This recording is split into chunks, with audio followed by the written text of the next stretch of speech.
Hi everyone! At dahil nga sa hindi ko ma-perfect ang pagluluto nito, kaya ayan, nagkandahilo na ako. Magpa-practice pa rin tayo kasi nga sabi nila, diba, practice makes perfect. Pero nobody is perfect, so paano to? Huwag na lang tayo magluto, ano?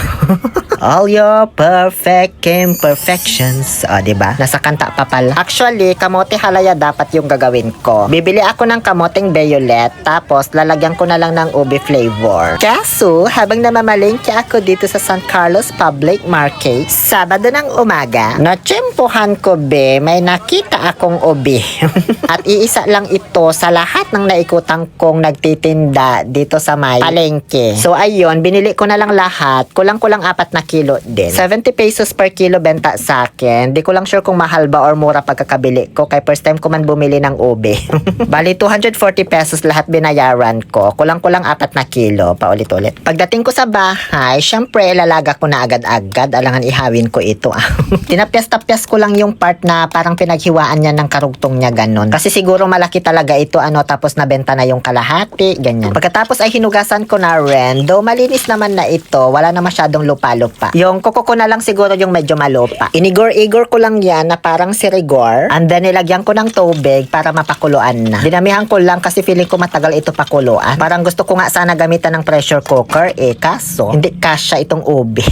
So tara na, Ay teka lang, yung camera ko pala naiwan ko. At dahil sa sobrang mura ng gas ngayon, dito ko na lang pakukuluan sa kahoy. Kailangan kasi nating magtipid ng gas hanggat di pa napapatupad yung suspension ng excise tax. Naparlangan ko na, kaya iniwanan ko na muna yan. At sa pagbalik ko, ayan, kumukulo na. At sa pangalawang balik ko, ayun, medyo malambot na. Sakto na siguro yung kahoy niya hanggang sa tuluyang mamatayan ng apoy. Ganito yung advantage pag sa kahoy ka nagluto kasi pwede mong iwanan. Hindi basta-basta masusunog. Sa pangatlong balik ko, ayan, tinusok ko na ng thermometer. At malambot naman na kasi bumaon naman na ang lahat. Tinakpan naman na king sugat. After ko ma-acupuncture, inakir ko na para mapagtalan na at mabalatan ko na. So, ganun lang po kadali ang paglalaga ng ube. Medyo nakaka-vertigo lang, pero nalampasan ko naman. Nasa paglalaga pa lang tayo ng ube, no? Pero parang isang vlog na yung natapos ko. Mag 3 minutes naman, uy. Ngayon, babalatan na natin. Ako lang pala kasi wala naman akong katulong dito. Alam nyo, madali lang siya balatan actually. Hiwain ko sana yung mga balat gamit kutsilyo, kaso parang nanghinayang ako dun sa mga sasamang laman. Tapos alam nyo yung pinakakulay ng ube na dark violet talaga. Parang nandoon sa balat. Kaya nakakapanghinayang kapag makapal yung tutuklapin mo. Di na rin ako dito nakapag-gloves kaya yung kamay ko ayun, nag-violet tuloy. Dito ako medyo natagalan sa pagbabalat ng ube. At nung patapos na ako, bigla may dumating na bisita. Yung nag-deliver ng mga order kong Bob items. Suka, chili oil, tsaka bagnet alamang. Bale, gabi ko na pala nabalikan itong ginagawa kong OB halaya. Kaso, parang tinamad na ako. Kaya ayan, nagsayaw na lang ako kesa mapuyat pa.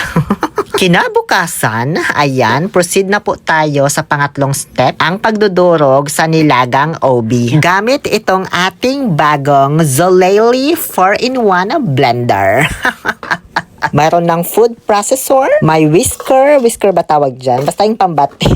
Meron na ring chopper at meron ding immersion blender na siyang gagamitin nating pangdurog dito sa ube. So bali 4 na blades na yan, 4 na function sa isang motor lamang. Diba? Sulit na. Nasa yellow basket lang ito be or yung link dyan sa comment section sakaling magustuhan mo ito. Not necessarily naman na pangdurog to sa ube halaya.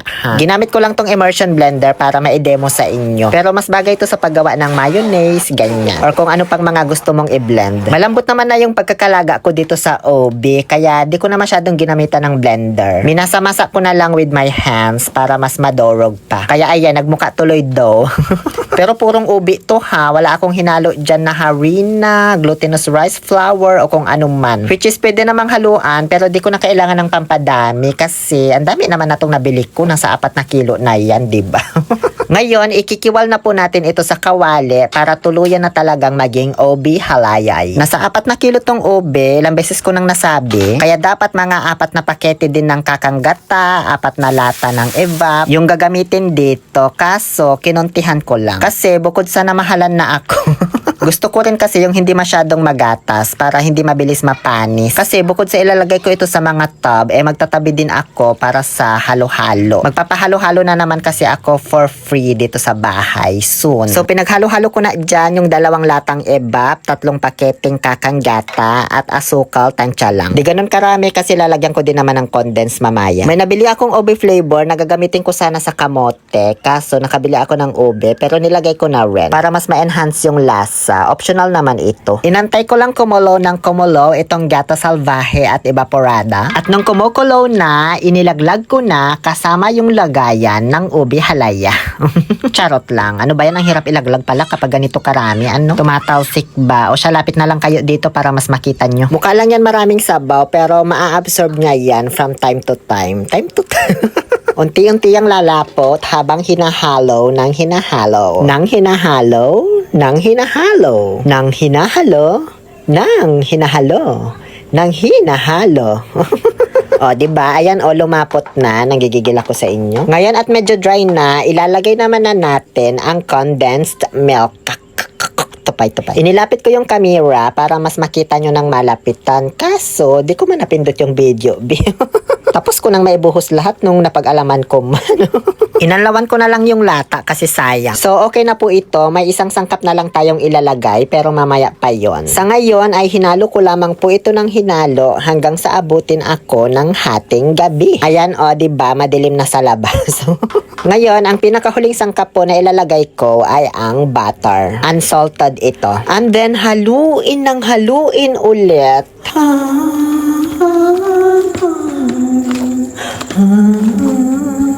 Wala na ako masabi eh. Hinalo ng paulit-ulit hanggang sa mangawit sa Kawit, Cavite. Napagod ako sa paghalo, Diyos ko. So, bukas na lang natin ito tapusin, ano.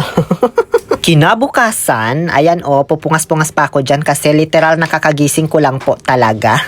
Sinimulan ko na namang halo-earn ng halo-earn itong OB halayar. Gusto ko kasing lutuin ng maigi yung gata para hindi mabilis mapanis. Nung sa tingin ko ay tama na yung texture para sa akin, ayun, tinikman ko na. Ayan, bahala na kayo humusga kung nasarapan ba ako o hindi. Ano? At ayan na rin sa wakas, natapos ko din pong lutuin pagkatapos ng 3 araw. Itong ube halaya na maabala. Pero di naman na ako na-hassle ngayon sa paglagay ng mga food coloring kasi pure ube naman itong ginamit natin.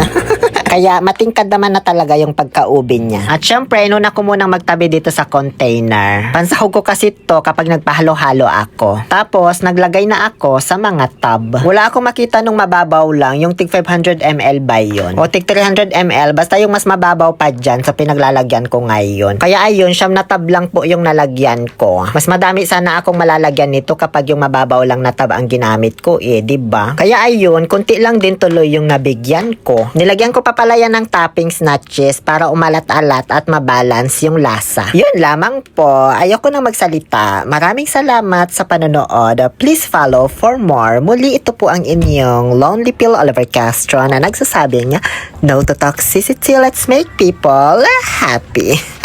Ano ba? Ano ba? O sige na, ati-hatid ko lang to sa mga kaibigan ko.